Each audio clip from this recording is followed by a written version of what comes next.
Você sabia que em uma estrutura existem diversos tipos de carregamento que você pode aplicar? Nessa aula eu vou mostrar vários desses carregamentos, indicar quais que a gente vai utilizar em nosso projeto. Além disso, você sabia que o SCIA é um dos poucos softwares de cálculo estrutural certificados como BIM? Então não perca a oportunidade de fazer um fluxo de trabalho mais eficiente com ele.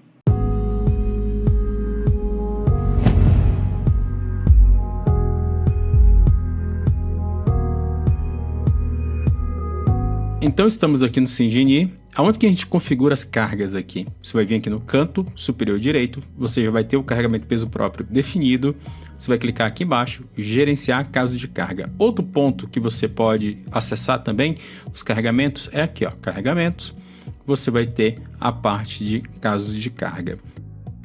A gente vai utilizar aqui o canto superior direito, porque é mais prático. Clicou, a gente já tem o peso próprio definido, a gente tem que lançar o restante dos carregamentos. Então, vou clicar aqui em novo. Nosso próximo carregamento será o carregamento de paredes. Depois, vou clicar em novo novamente. A gente vai ter a sobrecarga. Depois, vou clicar em novo. Vamos ter o vento 0. Novo, vento 90, novo, vento 180, novo, vento 270. Então, percebam que eu não fiz nenhuma configuração aqui do lado por enquanto, tá? E daqui a pouco eu explico porque eu não fiz nenhuma configuração aqui. Vamos fechar. E vamos fazer o lançamento das cargas. Depois a gente volta para as configurações delas, que são importantes lá na parte de combinação. Então, agora a gente vai focar no lançamento. Bom, o que você vai fazer? Você vai escolher o carregamento que você quer trabalhar. Então, peso próprio é um carregamento automático. Se a gente olhar aqui o painel de entrada, toda a parte de carregamento, que são esses ícones, vai estar apagada. Então, para que eles apareçam, você tem que ir para um carregamento que não seja automático, como paredes. E vocês agora podem ver tudo aqui aparecendo. E aqui sim, se vocês quiserem fazer um filtro, você pode vir em carregamentos. Aí você vai ver só a parte de carregamentos do SCIA.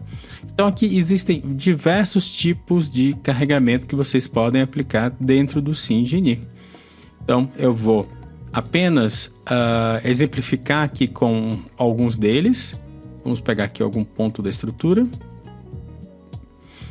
Você vai ter inicialmente carregamentos pontuais em nó. Então, se eu clicar aqui, eu vou dizer para o SimGenie qual é a direção e o sistema que eu vou utilizar. Então, eu vou lançar no sistema, na direção Z do sistema global. O tipo, nesse momento não faz diferença, só tem essa opção mesmo. Mas eu vou ter aqui o valor da força, que eu posso definir como positivo ou negativo. Depende do sentido que você quer aplicar, né? Se o Z global tá, nosso Z global, ele tá aqui. Então tá aqui nosso Z global, né? Então ele tá apontando para cima. Se eu quero que a carga atue de baixo para cima, deixo positivo. De cima para baixo, deixo negativo. Então vamos lá de novo. Vou vir aqui na parte de carregamento pontual. Então, aqui eu estou com valor unitário, mas você pode botar menos 10, menos 15, menos 20. Você trabalha com o valor da carga que você desejar. Então, clico aqui, seleciono o nó e está aí o carregamento nodal. Bom, esse carregamento está em kilonewtons. Se você quiser, você pode alterar as unidades. Vim aqui em cargas e resultados, força e definir, por exemplo, tonelada ou quilo, que você desejar, tá? Então você pode alterar, na verdade, as unidades a qualquer momento do projeto, mas lembre-se que o SCIA vai fazer a conversão correta utilizando a gravidade, então não vai ser por 10, vai ser 9,8 e o restante dos valores da gravidade, tá? Então, se você está usando 10 kN, não vai virar 1 tonelada, vai virar um valor quebrado, tá? Então, se você quiser valores bem redondos em toneladas, já lança em toneladas aqui. Bom, então esse aqui é o carregamento nodal. qualquer nó que você tiver na estrutura, você pode lançar um carregamento nodal. Você também tem os carregamentos pontuais ou carregamentos nodais que são em viga. Nessa situação em viga, a configuração inicial é exatamente a mesma que a gente viu antes, tá? Então, direção, qual o sistema que eu vou utilizar, o sistema global. Mas, além dessas informações aqui, você tem uma informação de posição e de excentricidade. Então, por exemplo, eu quero aquela carga de -10 pontual, só que eu quero que ela atue exatamente no meio dessa viga aqui. E aí eu tenho a opção de trabalhar de forma relativa em porcentagens ou absoluta em comprimentos. Então, se eu botar aqui, por exemplo, 0,5 de forma relativa, são 50% do comprimento do elemento. E aí eu posso dar OK, selecionar o elemento que vai receber, que é essa viga. E tá aí, a gente tem uma carga bem no meio da viga, lançada 50% do comprimento. Bom, aí se você for de forma absoluta, você vai ter os valores aqui e você pode dizer, eu quero a 2 metros do início ou a 2 metros do fim da viga. Quem define início ou fim é o eixo X, o eixo local X. Então, botão direito, configuração de visualização, vem aqui em estruturas, eixos locais 1D, dá OK. E você tem aqui, eixo X. Então, aqui a nó inicial é aqui, nó final é aqui, tá? Então, é ele que determina aqui a inicial e final. Vou voltar aqui e ocultar esse eixo. Bom, então você tem aqui a 2 do fim, a 2 do início, ou se quiser altera aqui para início e fim. E aí você tem a possibilidade também de fazer repetições. E ao clicar em repetição, você vai dar o espaçamento, por exemplo, 5. Aí eu posso dizer, eu quero 4 vezes com 0,5 de espaçamento. E se eu quiser também, posso fazer excentricidades. Então eu posso, por exemplo, botar a 0,5 de forma lateral. Então, estou aplicando a carga já excêntrica, quer dizer, vai ter esse carregamento ainda, além disso vai ter uma torção aqui na viga, tá? Então você tem todas essas possibilidades aí com cargas pontuais. Vou apagar. Depois você vai ter carga pontual livre, carga livre eu vou explicar depois. Momento em nó, basicamente a mesma lógica que a gente aplicou das cargas pontuais, é o momento em nó, qualquer nó você vai lançar esse carregamento. Depois você tem momento pontual, é a mesma história dessa carga pontual que a gente acabou de trabalhar, só que em momento. Depois você tem momento pontual livre, novamente carga livre, vou explicar depois. Carga pontual rápida em nó, aqui você vai ter uma sequência de cargas rápidas, tá? São atalhos para carregamentos. Então, se eu clicar aqui, clicar numa viga, você já tem um carregamento aí rápido lançado. Você clica aqui, altera do jeito que você achar melhor. Depois você tem a carga linear em elemento 1D. Então aqui, em vez de ser nodais, né? Agora a gente está entrando nas cargas lineares. Clico aqui. Então, mesma lógica anterior.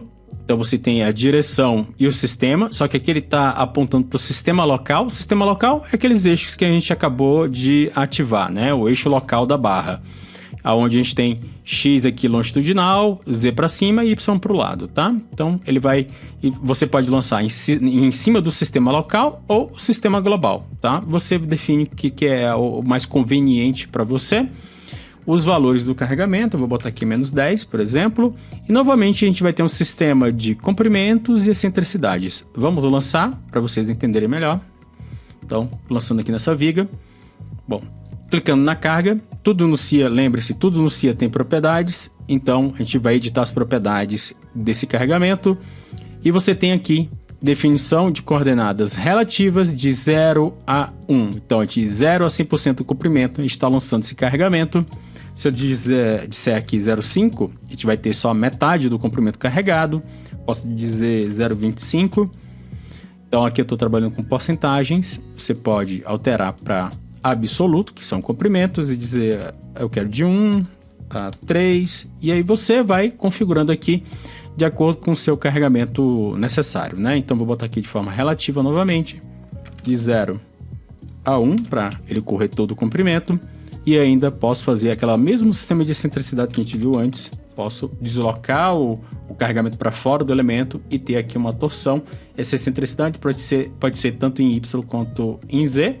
De repente o carregamento está horizontal aqui a uma certa altura da viga, então você pode compor sempre uma torção nesses elementos, né?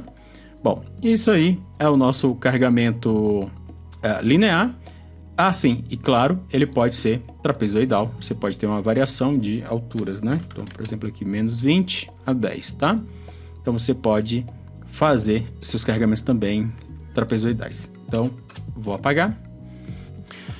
E aí, você vai ter o mesmo carregamento linear, só que para a borda de elementos 2D. Então, se eu tiver aqui uma placa, né? Como a gente tem aqui placas, e aí eu posso lançar o carregamento na borda do elemento 2D. De repente você só tem um elemento 2D, você não tem uma viga aqui no extremo, você pode lançar nessa borda, tá? E o funcionamento é bem similar à da viga. Você tem um carregamento uniforme, trapezoidal, você pode trabalhar no sistema global ou local. O local, claro, agora vai ser relativo ao elemento 2D, né? O sistema local do elemento 2D. E comprimentos. Então, se eu clicar aqui e clicar nessa borda de elemento 2D que a gente tem aqui, né? A borda dessa laje, você vai ter um carregamento similar ao carregamento da viga. Bom, depois tem carga livre, como eu disse, eu vou explicar depois. Depois, momento linear 1D, é a mesma ideia do carregamento, né? Só que aqui é em momento, né? Carregamentos pontuais, ou carregamentos lineares, só que aqui são momentos lineares. É a mesma lógica de lançamento. Depois você tem também a mesma lógica de lançamento para a borda de elementos 2D, um atalho para lançamento rápido. Depois você tem a carga de superfície 2D. Então, se eu tenho uma placa e eu quero carregar toda essa placa com uma carga, novamente o sistema, eu tenho a direção e o sistema que eu quero lançar, global ou local, e o valor da carga. Então, posso clicar aqui e aí carrego toda a placa com um carregamento por área, tá? Então, eu vou apagar. Depois a gente tem o carregamento livre. Novamente, o funcionamento do carregamento livre basicamente funciona da mesma forma para pontuais, lineares ou por área. Então eu vou explicar depois. Carga de temperatura de elemento 1D e 2D. Carga de temperatura, aqui está em Kelvin, mas você vê na unidades, muda para graus Celsius. Pode ter variação aqui para elemento de barra, você pode ter variação da temperatura em cada face do elemento, né? Esse mais Y, mais E, menos E é relativo ao eixo local da viga. Também sistema de comprimentos. Para elementos 2D, você pode ter linear ou então constante, né? Também você pode mudar aqui para unidades para graus Celsius e lançar. Então, no topo da laje, uma temperatura. Na base da laje, outra, né? Novamente, é o eixo local que dá esse sentido mais E e menos E. E depois você tem deslocamentos de apoios, deslocamento de elementos, rotações de apoio, rotação relativa a 1D, deformação longitudinal, deformação à flexão 1D, deformação à flexão 2D e aqui um pouco de cargas móveis. Então você tem vários carregamentos aqui em relação ao deslocamento. Por exemplo, eu quero fazer uma consideração de recalque. Posso clicar aqui. Eu vou definir o valor do recalque, que está com um recalque bem alto, né, de 1 metro. Mas eu clico aqui, escolho um apoio qualquer e dou ESC. E aqui agora esse apoio vai descer esse 1 metro. Eu vou ver todas as condições de esforços que vão ocorrer na minha estrutura devido a esse deslocamento de 1 metro, tá? Bom, a gente não vai utilizar esse cálculo, mas veja que a gente tem várias opções aí de carregamentos que vocês podem fazer. Carregamentos pontuais, de momento, lineares, temperatura, deformações e carregamentos móveis. E por fim, acho que esse é o carregamento mais diferentão de todos, que é os esforços internos não calculados. A função desse cara aqui é você impor para o CIA um gráfico de momento ou cortante para um elemento. Então é uma forma de você impor gráficos de resultados para os elementos, tá? Que podem substituir os resultados ou adicionar para os resultados que você está tendo daquele carregamento. Bom, vamos cancelar. Eu já mostrei para vocês diversos carregamentos, mas está faltando a gente falar sobre as cargas livres, que são cargas especiais do CIA. Então não perca a próxima aula para você conhecer melhor essa carga.